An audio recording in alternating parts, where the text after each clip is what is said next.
I wanted to ask you about your relationship with dad. You know, I come from a very small family as well, just the two sisters. And we've gone in a car as a family in some seventh-hand car, which used to stop every 1 hour and travel the whole country when I was 12, 13 years old. And that was a sacrifice my parents were making and the commitment. And you had an amazing, incredible relationship with your dad. And I just want you to talk about that relationship just a little bit. My dad is not by my own admission, but if you go to any person in the industry and ask them about my dad, he was, जैसे वो कहते हैं ना, there's a difference between being Amir and being Rais. Because Raisi has nothing to do with the money in your bank. Yeah. It is to do with your being, who you are. So my father was never Amir. He was very Rais. Rais in character. That's amazing. Rais in humanity. Rais in the richness of heart. He had the most giving heart. He was possibly the best human being I have encountered in my life. And I'm blessed that that best human being so happens to be my father. He raised me with the strongest values. He used to always use this word, dunyadari. You know, you have to be there for people and their time of need. Yeah. It's dunyadari. He believed in the power of karma. He believed in the power of goodness. He believed, give, but do not expect. Back. Because he used to say कि तुमने दिया, ठीक है, तुम्हारी वजह से जो तुम्हें मिलना है वो मिल जाएगा, but please don't expect something back in return. If you've given 100 rupees, doesn't mean that you should expect that 100 back. If you get nothing back also, you should be happy you gave. And he put that into my head as a child, and he was the most, unlike other fathers and sons, Sania, that there's always a bit of awkwardness, there's no tactility, there's no physical interaction. My father was a hugger and a kisser. He used to hug me even and he used to make me sit on his lap even though I was 100 kilograms. He would pinch my cheeks and he would kiss me and he would keep hugging me. We had a very, very warm, wonderful, and he was obsessed with me. Yeah. Like to the extent that he would refuse to see my flaws. Even when I was a certain size, like I told you earlier on in this chat, he said, puppy fat hai, chala jayega. And you know, he would come and make me dance. And I remember to many people, it must have seemed unusual that I'm dancing to this Kathak style dancing on Duffly Wale. And he would clap his hands with joy. He was so never proud. once felt that my son is doing something that a girl should do. He never thought it, he never felt it. And he thought I was the most handsome boy on planet Earth. And when Kuch Kuch Hota Hai released, he thought I was James Cameron overnight. He would go and tell everybody, "Mera beta jo hai na, director number 1 hai. Hindustan mein kya, globally." And I would go, I want to dig a hole and jump into it because I was so awkward that he was saying these things next to me, but he believed it. He raised me. In fact, my confidence comes from the energy my father exuded and gave me. Because the world was saying something else, but he said something else. And I'm glad I had that balance.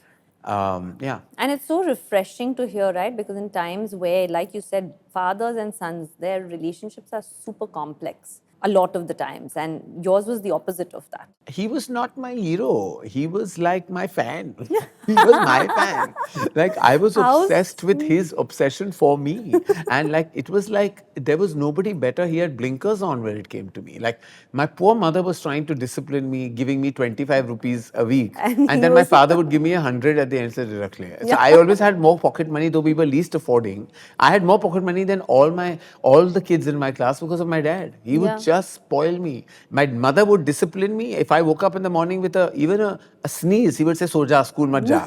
And I would say, "Okay," and go inside. My mother would wake me and say, "Shut up and go to school." Like, you know, literally, she was the disciplinarian and he was the person who just spoiled me silly. And that actually leads me to the next question, because you had, both of us actually, have been raised by two parents. And there was usually one bad cop, one good cop. And in my case as well, my father was the good cop, is the good cop, and my mother was always the bad cop, and she was the one who was disciplining. And we both are at a stage in our lives where we are single parenting.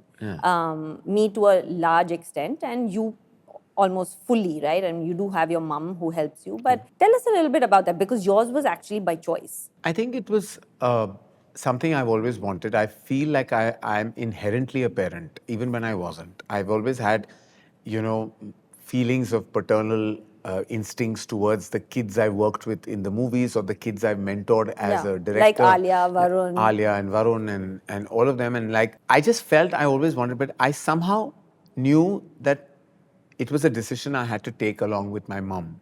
And when I said it to her when I felt I was fully emotionally equipped to be a parent. I asked her, and to my sheer and utter joy, she was like, I can't wait. And I feel like it's daunting for me because I'm an only child and a single parent, and it's a double whammy of a Yeah. situation because my mom's not been keeping really good health in the last year.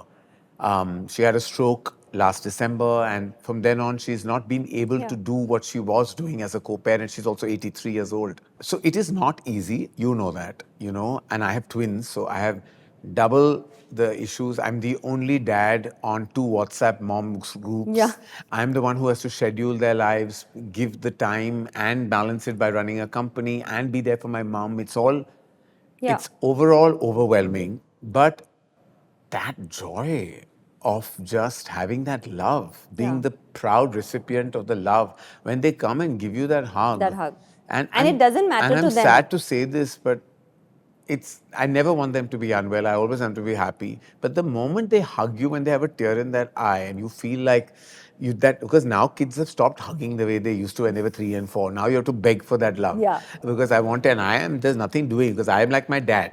My dad was tactile, wanted the hugs and kisses, and I desire And it of you my want children. it. I want to be hugged when they meet me. But when they need you and they're feeling vulnerable and they give you that hug, that's to me heaven. Yeah. That moment of that child in your arms and you hold them tight and just hug them with your core, I feel like, I don't know what heaven feels like, but that to me is my heaven.